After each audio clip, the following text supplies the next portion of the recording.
तो आज हम आ गए हैं जनरल एंट्री का एक और क्वेश्चन लेके। ये वो क्वेश्चन है जिसमें most of the students exam में जनरल एंट्री गलत बना के आते हैं।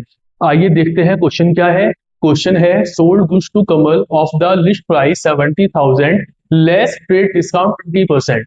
सबसे पहले जनरल का फॉर्मेट बनाएंगे आप। जनरल का फॉर्मेट क्या होता है? Date, particular, LF. एलएफ का मतलब क्या होता है? लेजर फॉलियो, डेबिट अमाउंट और क्रेडिट अमाउंट।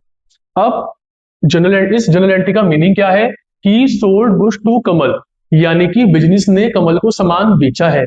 अब क्योंकि इस जनरल एंट्री के अंदर कहीं भी कैश मेंशन नहीं है, ओनली क्या लिखा है? सोल्ड गुड्स टू कमल, तो यानी कि ये बिजनेस के लिए क्या है? क्रेडिट सेल है। तो अब आप इसकी जनरल क्या बनाएंगे? आइए बनाता हूं, बनाइए मेरे साथ। सबसे पहले यहाँ पे डेट लिखेंगे, December 5।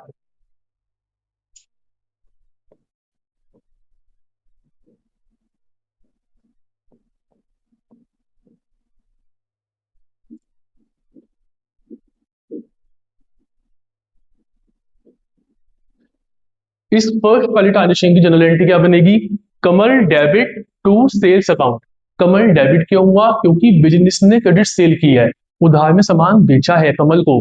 अब कमल के पास से अभी बिजनेस के पास पैसा नहीं आया, तो बिजनेस जब भी किसी कस्टमर को उधार में सामान बेचता है तो बिजनेस के लिए वो पर्सन क्या होता है? डेटर। और data is a part of current assets. और करंट एसेट्स जब भी बढ़ेंगे, मतलब एसेट्स जब भी इंक्रीज होते हैं, तो हम उन्हें कहाँ लिखते हैं? डेबिट में। दैट्स वाई हमने कमल का नाम कहाँ लिखा है? डेबिट में। और according to modern approach, sales क्या होती है हमारे लिए? इनकम। इनकम इंक्रीज हो गई और इनकम इंक्रीज होने पे क्या होती है? क्रेडिट। अब आइए अमाउंट निकालते हैं। अब यहाँ पे लिखा था लिस्ट प्राइस। लिस्ट प्राइस का मतलब क्या है? एमआरपी। एमआरपी है 70,000 और हमने जो है ट्रेड डिस्काउंट दिया है 20%। तो 70,000 का पहले आप निकालेंगे 20%।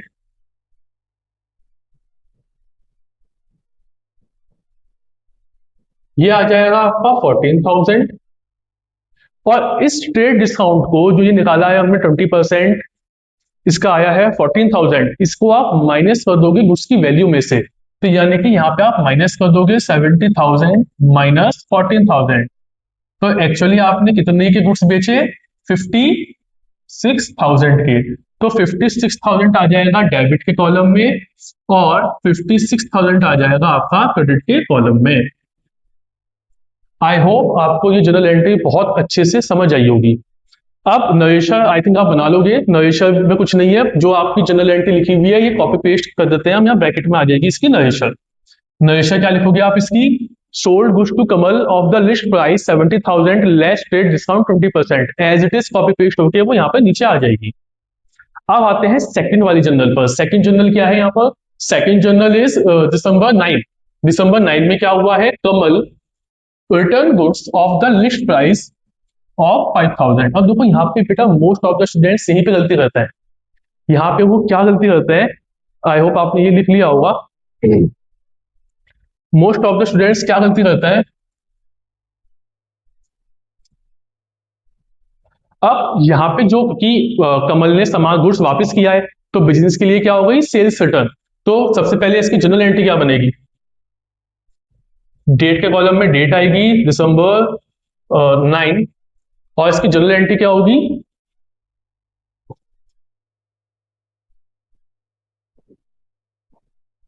Sales return account debit to Kamal. अब अमाउंट में क्या लिखेंगे? 5,000 5,000 है ना। अमाउंट में क्या लिखेंगे? 5,000 और 5,000। बस यहीं पे स्टूडेंट मार्क खा जाता है। वो सबसे बड़ी गलती यही करता है कि यहाँ पे 5,000 लिखता है। बिल्कुल ही बेटा गलत है। आपको 5,000 बिल्कुल भी एग्जाम में लिखकर नहीं आना। क्यों नहीं लिख के आना? मैं आपको समझाता हूं। क्योंकि अब आप देखो, जब बिजनेस से सामान बेचा कमल को, तो लिस्ट प्राइस था, एमआरपी थी 70,000 के हिसाब से 20% डिस्काउंट दिया था। अब जब गुड्स वापस आएगा बिजनेस के पास, क्योंकि कमल ने वापस किया है सामान, तो अब आप इस 5,000 पर भी ट्रेड डिस्काउंट माइनस करके गुड्स का अमाउंट लोगे। मतलब अब जब बिजनेस भी, भाई बिजनेस ने जब गुड्स बेचा तो ट्रेड डिस्काउंट दिया 20% लिस्ट प्राइस पर, तो जब वो वापस लेगा गुड्स जिसका लिस्ट प्राइस है 5000, तो वो ट्रेड डिस्काउंट माइनस करने के बाद लेगा। कहने का मतलब क्या है? कहने का मतलब ये है कि जब जितना उसने 20% बेचने पर डिस्काउंट दिया उतना ही वो रिटर्न के टाइम पे लेगा। तो यानी कि 5000 का हम निकालेंगे 20%, कितना आ गया? 1000।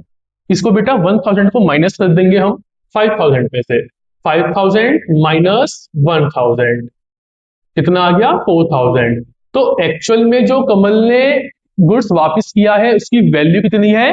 4000, ना कि 5000। तो बेटा यहां मैं लिखूंगा 4000 डेबिट के कॉलम में और 4000 क्रेडिट के कॉलम में। आई होप आपको कंसेप्ट क्लियर हो रहा होगा। चलिए आगे चलते हैं, आप इसको नोट डाउन करिए जल्दी से, या स्क्रीनशॉट लेना है तो स्क्रीनशॉट लीजिए।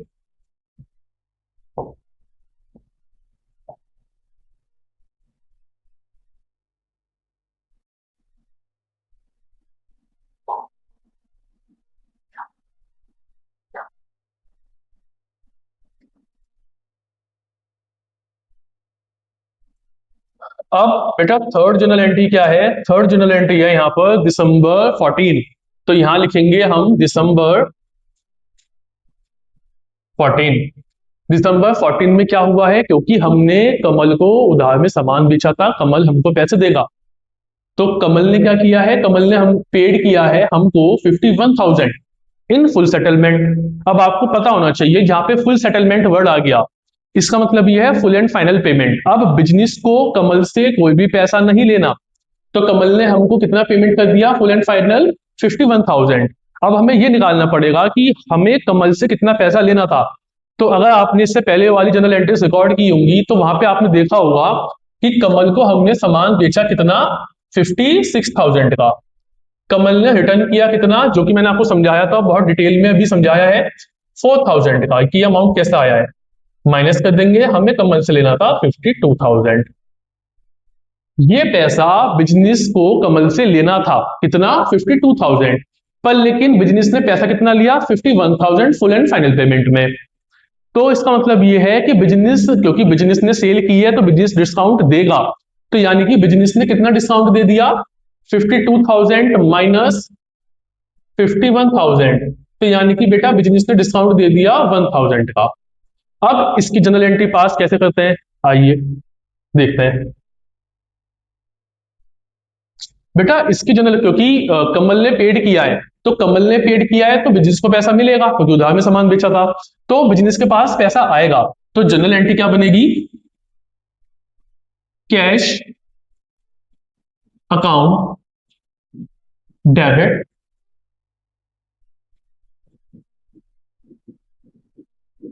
Discount allowed account debit. और जो पहली जनरल में कमल हमारा डेटर था, क्योंकि एसेट्स बढ़ गए थे, एसेट्स बढ़ने पे होते हैं डेबिट, क्योंकि उसने पेमेंट कर दिया तो डेटर क्या हो गए? अब यहां पर डिक्रीज हो गए, और debtor is a part of assets. तो डेटर कम हो गए यानी कि एसेट्स कम हो गई, तो हम कहां लिखेंगे? एसेट्स डिक्रीज होने पे लिखी जाती है क्रेडिट साइड। तो यहां लिखेंगे टू कमल। अब अमाउंट कैसे फिल करेंगे आप? अमाउंट यहां पे फिल होंगे, हमें कितना पैसा उससे लेना था कमल से, कमल कितने अमाउंट से हमारा डेटर था? 52,000 से। तो कमल के आगे लिखेंगे 52,000। लेकिन कमल से फुल एंड फाइनल पेमेंट कितना मिला? 51,000। तो यानी कि 1000 का क्या हो गया? डिस्काउंट हो गया। तो 1000 जाएगा डिस्काउंट अलाउ में, और फाइनल कैश कितना मिला? 51,000। बेटा डिस्काउंट अलाउ बिजनेस के लिए एक्सपेंस होता है, और according to modern approach expense increase होने पे क्या होते हैं? डेबिट किए जाते हैं। डेट्स वाई मैंने डिस्काउंट अलाउ कहां लिखा है? Debit side. और cash is also a part of assets. Cash assets होता है, एसेट्स बढ़ने पे क्या होते हैं? डेबिट। इसलिए मैंने क्या किया है? कैश को डेबिट किया है। आई होप आपको तीनों जनरल एंट्री समझ में आई होंगी।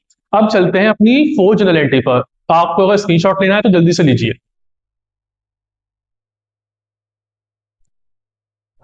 चलिए अब चलते हैं अपनी लास्ट जनरल एंट्री, जिसमें स्टूडेंट सबसे ज्यादा, मतलब 99% स्टूडेंट्स एग्जाम में जनरल एंट्री गलत बना के आते हैं।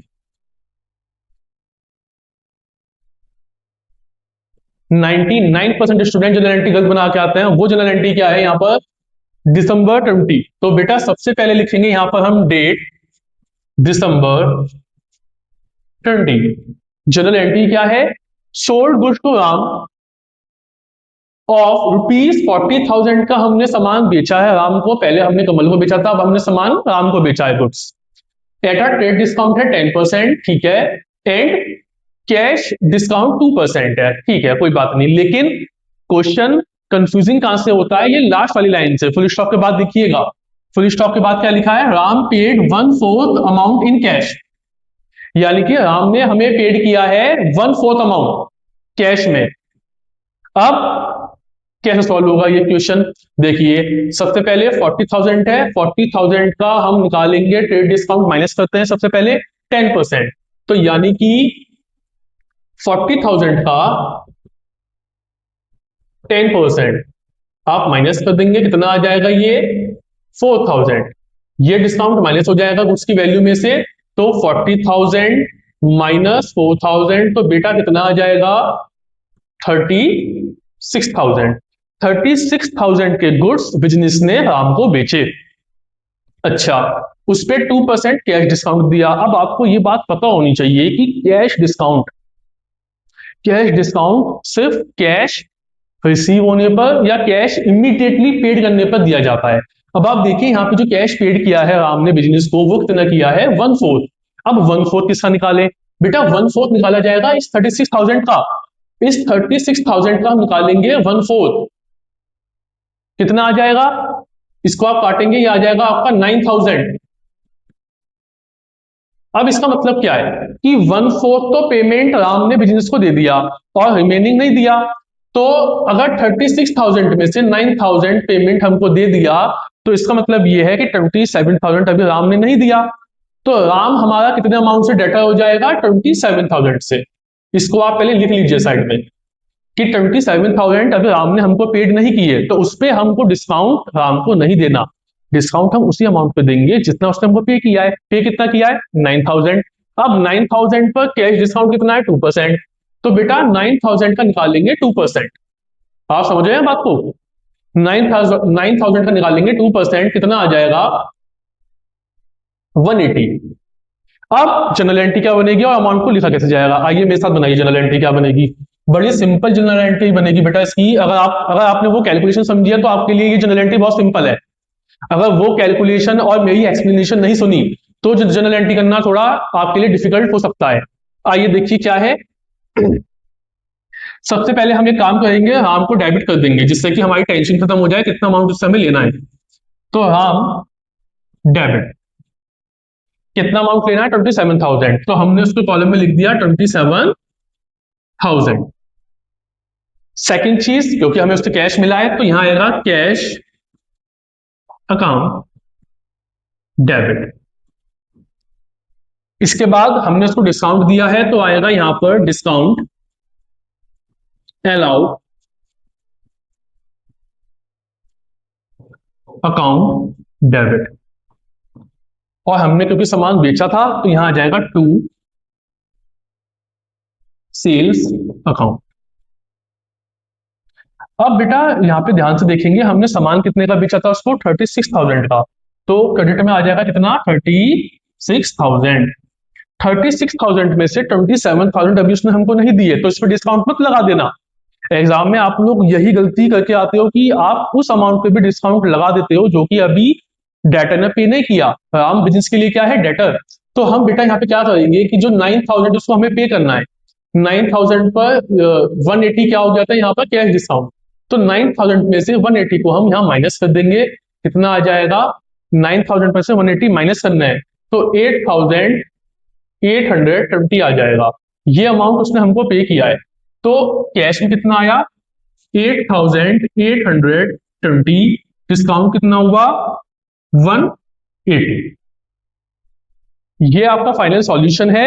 यानी कहने का मतलब क्या है, मैं फिर से समझा देता हूं आपको कि ये जो 9,000 है जितना उसने पे किया है, 9,000 क्या था बेटा, उसके जो गुड्स का अमाउंट था उसका 1/4 जितना उसने पे किया है उस पे हमने क्या दिया है, उसको डिस्काउंट दिया है 2%। 9,000 का 2% हो गया 180। तो 180 माइनस करने के बाद फाइनली बिजनेस को कितना अमाउंट रिसीव हुआ, 8820। नरेशा क्या बनेगी, नरेशा इस इमेज से बन जाएगी, sold goods to Ram ₹40,000 at a trade discount of 10% and cash discount 2%। Ram paid 1/4 amount in cash as it is. आप कॉपी पेस्ट कर देना, बिल्कुल सही होगी आपके एग्जाम में नरेशर। आई होप स्टूडेंट्स आपको ये वीडियो पसंद आई होगी। जो कंसेप्ट मैंने आपको समझाने की कोशिश की है वो भी समझ आए होंगे, ये क्वेश्चन समझ में आया होगा और अपनी गलती पकड़ में आई होगी। इसी तरह से हम मिलेंगे आपसे एक अगली वीडियो में इसी नए कंसेप्ट के साथ, किसी नई जनरल एंट्री के साथ, जहां पे कि आप सबसे ज्यादा गलती करते हो।